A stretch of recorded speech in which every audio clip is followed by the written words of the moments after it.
Hi friends, எல்லாருக்கும் வணக்கம். எல்லாரும் எப்படி இருக்கீங்க? எல்லாம் ரொம்பவே நல்லா இருப்பீங்கன்னு நம்புகிறேன். நாங்களும் ரொம்பவே நல்லா இருக்கோங்க. இன்றைக்கி பேசுங்க. நேற்று மகா சிவராத்திரி, அதனால் இன்றைக்கி நாங்கள் கோயிலுக்கு போகலான்ட்ருக்கோம். இன்றைக்கி அமாவாசை, கருப்பராயன் கோயிலுக்கு தான் போகலான்ட்ருக்கோம். அமாவாசை பௌர்ணமிக்கு அங்கே போனோம் அப்படின்னா ரொம்ப நல்லதாமா. அதனால் இந்த கோவில் இங்கே பக்கத்தில் தான் இருக்குது. கும்பாபிஷேகம் நடந்து ஒரு 1 இயருக்கு மேலே இருக்கும். ஆனால் நாங்கள் போகல. நோட்டீஸ் கொடுப்பாங்கள்ல கும்பாபிஷேகத்துக்கு, அப்போ தான் பார்த்தோம். அதுக்கப்புறம் நாங்கள் போகவே இல்லை. இப்போ தான் ஃபஸ்ட் டைம் போகிறோம். இன்றைக்கி அமாவாசை அப்படிங்கிறதுனால போகலாம் அப்படின்ட்டு பிளான் பண்ணியிருக்கோம். எப்படி இருக்கு என்னன்னு தெரியல, போய் தான் பார்க்கணும். இதுக்கப்புறம் அமாவாசை பௌர்ணமிக்கு அங்கே போகலான்ட்டு இருக்கோம். இந்த ஏரியாவில் இது கொஞ்சம் நல்லா ஃபேமஸான கோயில். அப்புறம் பார்த்தீங்கன்னா இந்த ஏரியாவில் இவங்க கம்பெனிக்கு போகிற வழின்னு நினைக்கிறேன். ஆனால் இவங்களும் போனது கிடையாது, நானும் போனது கிடையாது. போனதே இல்லை அந்த கோயிலுக்கு. இது எங்கே இருக்குன்னு தெரியல. இப்போ தான் கண்டுபிடிக்க போகிறோம் எங்கே இருக்குது அப்படின்னு சொல்லிட்டு. அந்த கோயிலுக்கு தான் போகிறோம். திருவிழா வந்தாலும் இந்த நம்ம கற்பராயன் கோயிலேருந்து தான் இந்த இந்த சீரி அந்த முளைப்பாரி அதெல்லாம் வச்சு எடுத்துகிட்டு போவாங்க. ஆனால் இங்கேருந்து மாடியிலேருந்து பாப்பா எடுத்துகிட்டு போகிறதெல்லாம். பட் கோவில் எங்கே இருக்குது என்னன்னு தெரியல. இந்த ஏரியாவோட காவல் தெய்வமே அந்த ஊசாமி தான். சரி, அங்கே போயிட்டு வீடியோ எடுக்க முடிச்சா எடுக்கிறேன். அதுக்கப்புறம் இன்னொரு கோவில் இங்கே பக்கத்துலேயே பொன்னிரம்மன் கோவில் இருக்குது. இங்கேயும் அமாவாசைக்கு மட்டும்தான் பூஜை பண்ணுவாங்க. அந்த கோயிலுக்கும் போகிறோம். போயிட்டு வீடியோ எடுக்கிறேன். எல்லையம்மன் சொல்லுவாங்க. ஆமாம், அது எடுக்க முடியுதா என்னன்னு தெரியல. இருட்டாக இருக்குது அப்படிங்கிறதுனால முடிஞ்சா எடுக்கிறோம். இப்போ நாங்கள் போகலாமா? சரி, ஓகே. நாங்கள் கருப்பராயன் கோயிலுக்கு வந்துட்டோங்க. வீட்டில் இருந்தே கொஞ்சம் தூரம் தான். நான் ரொம்ப தூரமாக இருக்குமோன்னு நினச்சேன். கொஞ்சம் தூரத்துலேயே கோயில் வந்துடுச்சு. இப்போ தான் ஃபஸ்ட் டைம் வரோம்.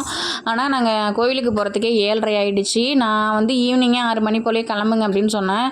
நைட்டில் தான் பூஜை பண்ணுவாங்க அப்படின்னு சொல்லியிருந்தாங்க. இவங்களுக்கும் தெரியாது.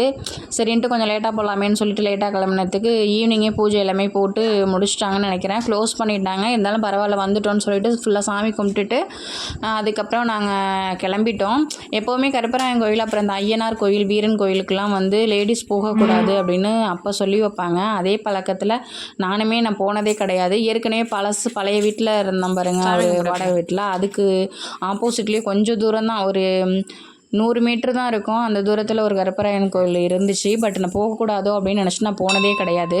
அதுக்கப்புறம் இப்போ ரீசெண்டாக 1 டைம் போயிருந்தேன் கருப்பண்ணசாமி கோயிலுக்கு. அங்கே லேடிஸ்லாம் நிறைய பேர் வந்திருந்தாங்க. சரி, இனிமேல் போகலாம் அப்படி இருக்குது அப்படின்னு சொல்லிட்டு தான் சரி இனிமேல் போகலாம் அப்படின்ட்டு முடிவு பண்ணி நான் இன்றைக்கி கோயிலுக்கு வந்திருக்கேன். இங்கே வாசலில் பாருங்கள், மற்ற கோவிலில் இவ்வளவு இருக்குமா என்னன்னு தெரியல, அம்மன் கோவிலெல்லாம். பட் நான் ஏற்கனவே போன கருப்பண்ணசாமி கோவில்லையுமே சூளம் மணிலாம் நிறைய இருந்துச்சு. முன்னாடி இப்படி தான் இருக்கும் போல், எனக்கு தெரியாது. இப்போ தான் ஃபஸ்ட் டைம் பார்க்குறேன். அதே மாதிரி அருபாவுமே நிறைய வச்சுருந்தாங்க. அப்படியே அந்த கோவிலில் சாமி கும்பிட்டுட்டு ரிட்டன் வரும்போது வீட்டிலேருந்து ஒரு 100 மீட்டர் தூரத்தில் பொன்னிரம்மன் கோவில் இருக்குது. மாடியிலேருந்து பார்த்தாலே தெரியும், அவ்வளோ தூரத்தில் தான் இருக்கும். சரின்ட்டு வரும்போது கொஞ்சம் சாமி எல்லாமே கும்பிட்டுட்டாங்க. கொஞ்சம் கூட்டமாக இருந்துச்சு. கூட்டம் நிறைய வருவாங்க இந்த கோவிலுக்கு எப்போவுமே. நிறைய பேர் போயிட்டாங்க சாப்பாடு வாங்கிட்டு சாமி கும்பிட்டுட்டு. அப்புறமா நாங்களும் அந்த கோவிலுக்கு போய் சாமி கும்பிட்டுட்டு அப்படியே நாங்கள் அன்னதானம் போட்டாங்களா, அதையுமே வாங்கிட்டு அப்படியே வீட்டுக்கு ரிட்டன் வந்துட்டோங்க. கோயிலுக்கு போயிட்டு வந்தாச்சு. அப்புறம் அந்த பொன்னிரம்மன் கோவிலில் அமாவாசைக்கு மட்டும் பூஜை பண்ணுவாங்கன்னு சொல்லியிருந்தோம்ல. அமாவாசைக்கு பூஜை பண்ணுவாங்க.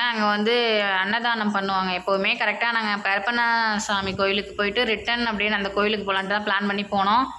அப்படியே ரிட்டன் வரும்போது சாமி எல்லாமே கும்பிட்டுட்டாங்க. ஆனால் அந்த பூசாரி எப்போவுமே இருப்பார். அப்புறம் சாப்பாடெலாம் கொடுத்துட்ருந்தாங்களா, அப்படியே சாமி கும்பிட்டுட்டு நைட்டுக்கு சாப்பாடு வாங்கி சாப்பிட்டுட்டோம். இதான் எங்கள் நைட்டு சாப்பாடு இது தாங்க எங்களுக்கு. போன மாதம் அமாவாசைக்கு எங்களுக்கு ஈவினிங் ஷிஃப்ட்டு, அதனால் போகலை.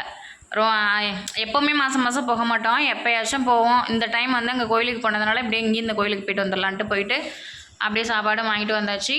நைட்டு சாப்பாடு முடிஞ்சிடுச்சு. அப்படியே சாப்பிட்டு தூங்க வேண்டியது தாங்க. அவ்வளோதான் ஃப்ரெண்ட்ஸ். இதுவரை எங்கள் வீடியோவை ரொம்ப பொறுமையாக பார்த்ததுக்கு ரொம்ப நன்றி. வீடியோ பிடிச்சிருந்தா லைக் பண்ணுங்கள். இப்போ தான் எங்கள் வீடியோ ஃபஸ்ட் டைம் பார்க்குறீங்கன்னா ப்ளீஸ் சப்ஸ்கிரைப் பண்ணிவிட்டு எங்கள் சேனலுக்கு சப்போர்ட் பண்ணுங்கள். ஓகே, தேங்க்யூ, பாய். பாய் சொல்லிவிடுங்க. சொல்லுங்கள், நல்லா சொல்லு, இப்படி பார்த்து சொல்லு. பாய். சரி.